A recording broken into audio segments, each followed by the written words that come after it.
係咁，網友下呢個陳茂波嗰個財政預算案，我係撇開晒啲細節唔講。我今日講兩條片，第一就講佢嗰個整體嗰個理財嘅哲學係將香港帶入一個無限嘅深淵入邊，即係唔搞死香港咧，佢係唔開心嘅嚇。佢嘅行為係一個犯法嘅行為。好啦，嗱，江美儀就係上次拎咗200盒出嚟，中咗400盒臘腸，好成功。咁佢就咁啦，再中多100盒啦呢個就係買488蚊呢隻 collagen 咧，送呢一個野生牡丹蝦俾你680蚊1公斤，好甜好鮮甜嘅sesame grade 嘅，愛嚟打邊爐咧亦都好食嘅。呢個係想你冇買過 M&M 嘅人試下 M&M 嘅功勞。聽晚財赤，呢個係講財赤。2026年、27年財政預算案，一方面透過縮減編制同法制，優化資產負債表；另一方面將資本密集投入 AI、低空經濟同北部開發區，新增生產力。即係點講？縮減編制，佢話每年咧就慳2%，但係其實係冇縮減到預算，佢係用發債嚟到冚嗰條數。除咗發債冚條數咧，再大量投資幾樣嘢，哇！幾大鑊啊！北都、低空經濟同埋 AI。我下一條片先至講另外嗰幾個投資，我先講個理財哲學。香港基本法，我屢次話俾你聽，當日講咗好耐，係中方要求嘅呢一條。香港基本法第107條規定，香港特別行政區財政預算案以量入為出為原則，一定要收支平衡，避免赤字，與本地生產總值嘅增長率相適應。如果嚴格嚟講呢，就即係咧，係唔容許有任何赤字嘅。咁後來咧，佢哋加咗個解釋，唔係1年嘅，可以幾年嘅，有 fluctuation 啦。但係 for 一個中段嚟講，我係要保持個收支平衡收支平衡呢個係法律嚟嘅，呢個係基本法嚟嘅。呢個收入咧係唔會包括埋發債嘅收入嘅。呢個係呢次係對基本法財政原則根本背離，政府財政狀況已經有改善。過去1年，政府全力落實財政整合計劃，受惠於股市表現，印花稅、利得稅增加500億，經營項目恢復盈餘。中期而言，呢一個呢，同發債綜合帳目計及發債淨所得，咁美國政府冇赤字啊！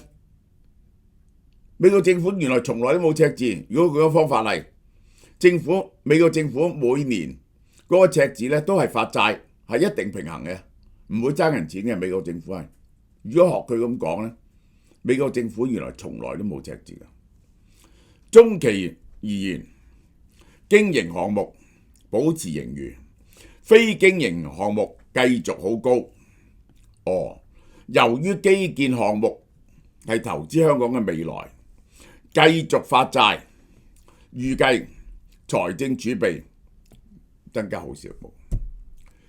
香港財政結構轉型嘅批評，從審慎理財到債務驅動，現行財政報告所謂嘅盈餘高度誤導，佢嘅核心邏輯唔係公共開支，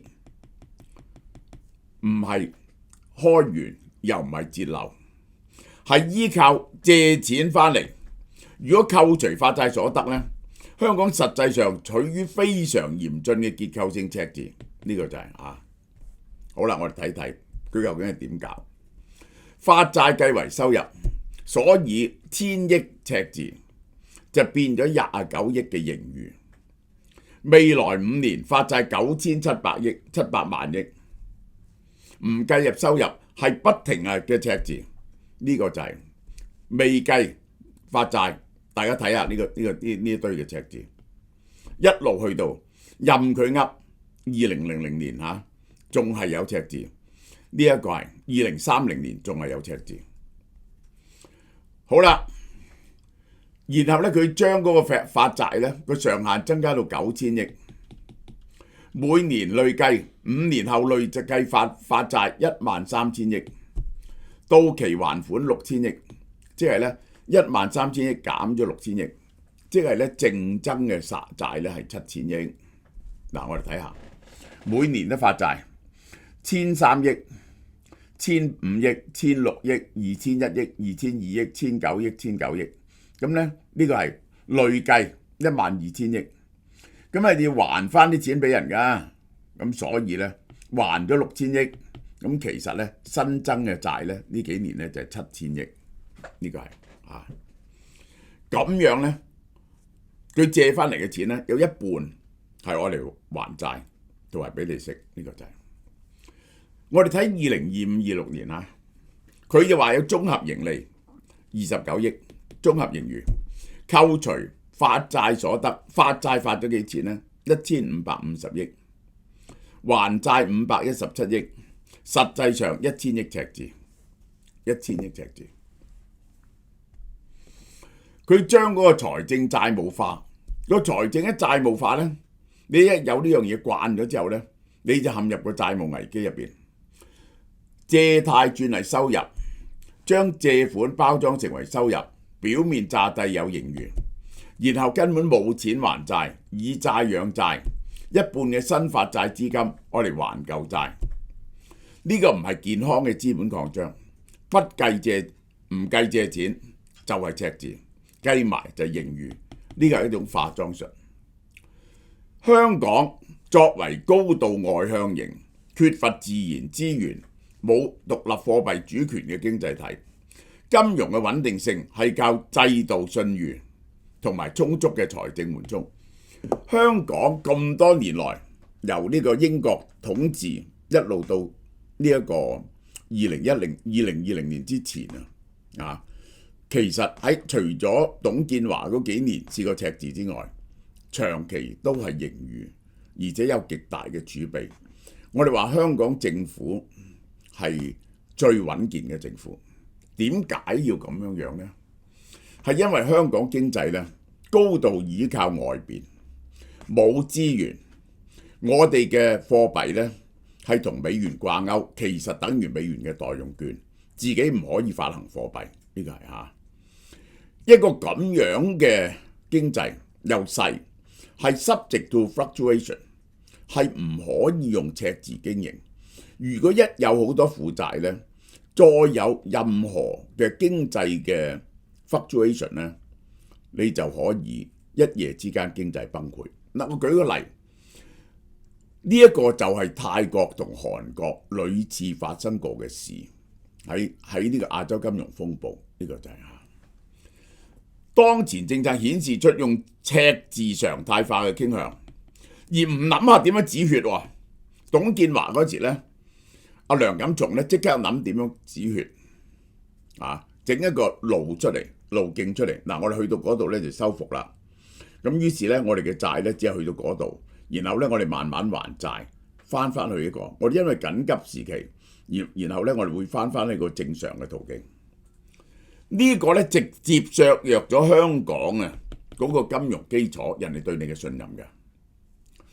財政赤字嘅關鍵唔係在於短期赤字，你係咪有一個明確嘅中期財務框架？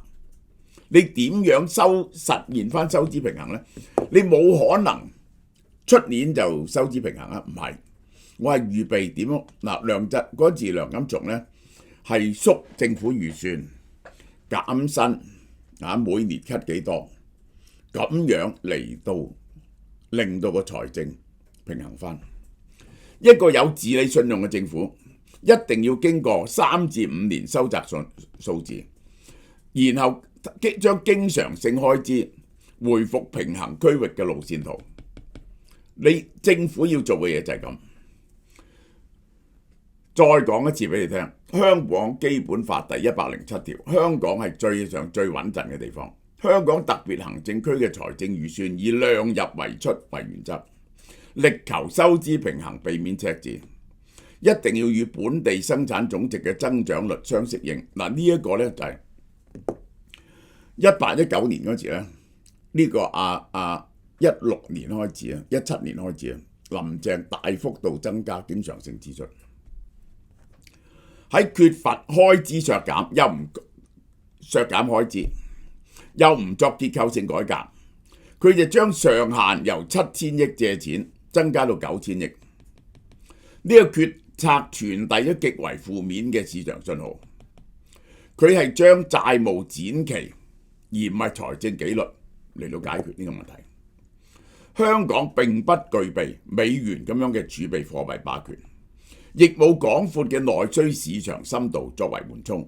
一旦陷入以債養債，如果再有任何風吹草動，譬如股票冧，譬如外匯擠提，一定變咗風險溢價上升，資金流向。香港冇嘢能夠阻止資金流向，一夜之間啲資金可以走，聯繫匯率嘅信心就會動搖。債務驅動嘅未來展望，未來5年年度發債，每年發債規模由1600億至到2200億，50%係用嚟還債嘅，一路去到2030、2031，佢冇話2030、2031完喎，佢一路計到2030、2031啫。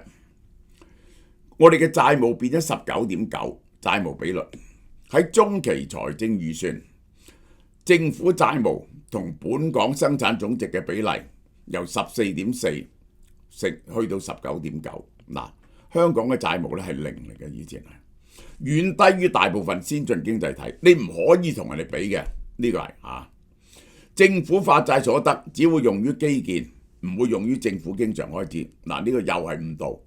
呢個又係誤導，唔止咁，佢仲加另外啊，佢係計劃係用嗰啲基建項目嚟到直接借錢，以避免政府嘅債項過大。呢個講法忽略咗香港作為小型開放經濟體，缺乏貨幣主權、稅基極其狹窄嘅本質脆弱性。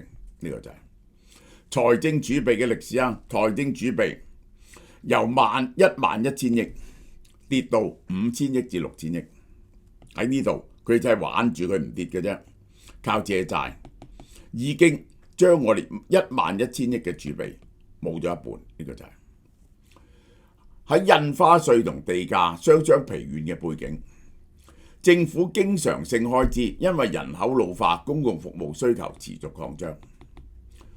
好啦，呢一個係緩衝空間萎縮，儲備嘅迅速萎縮，意味着香港應對金融風波地緣政治或者大流行病嘅能力縮窄，已經冇晒彈性。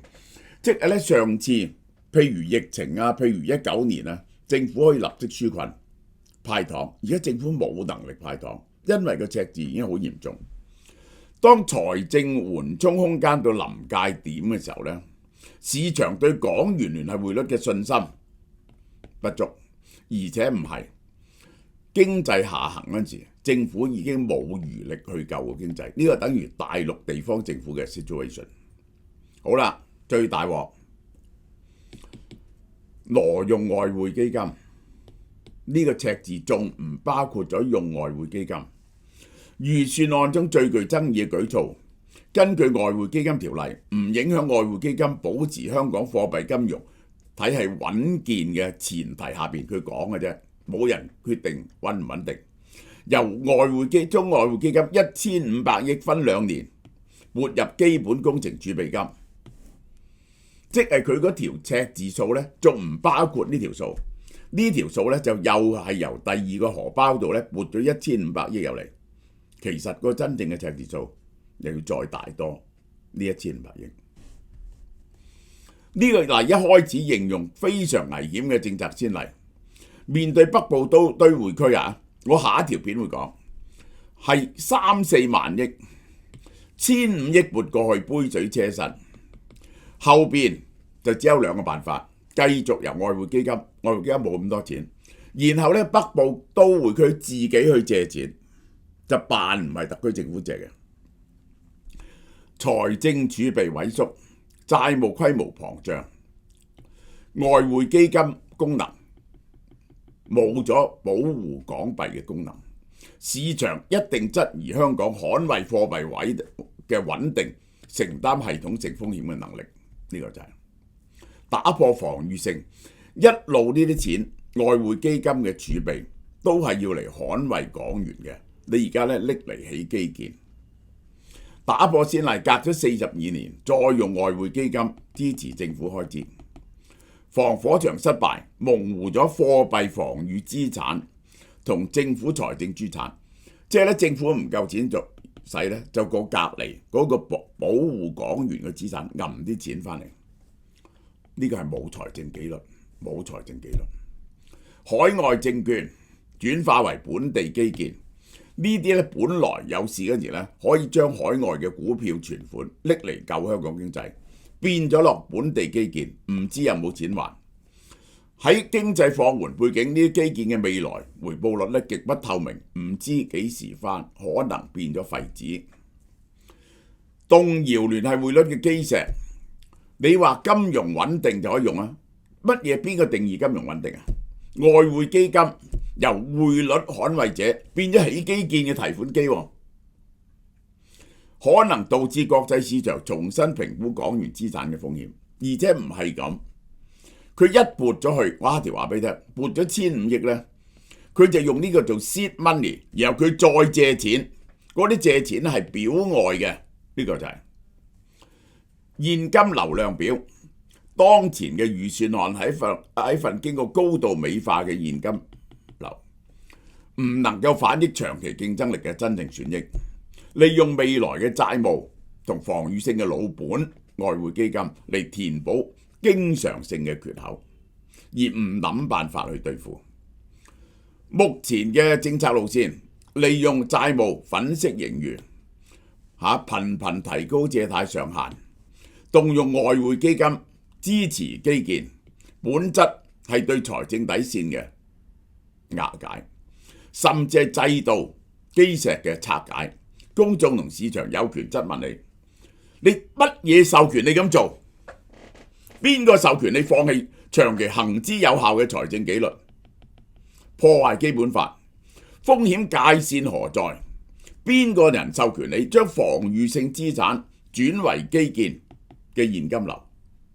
法理合規何在？邊個授權可以繞過基本法確立預算原則？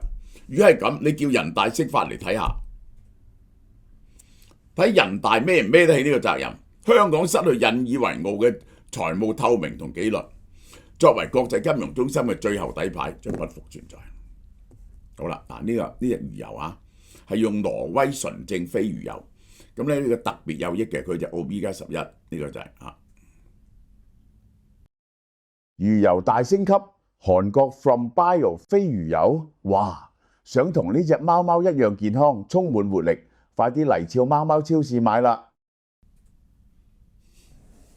大家多多幫襯啊！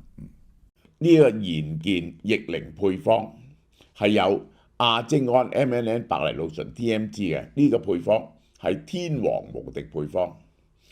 佢嘅份量咧就有呢啲嘢啦，400每日食450 mg 嘅 NMN， 呢個 TMG 白藜蘆醇，呢個加咗就亞精胺落去，有呢個醫學證明亞精胺同埋 NMN 一齊食嘅好處。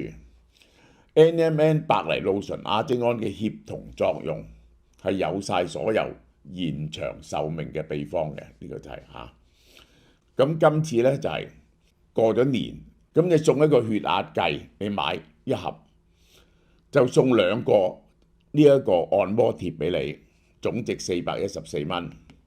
買第一盒咧就8折，第二盒咧就7折，1316，即係600幾蚊。買到第二盒600幾蚊咧，都係送一個血壓計俾你，加2個按摩貼。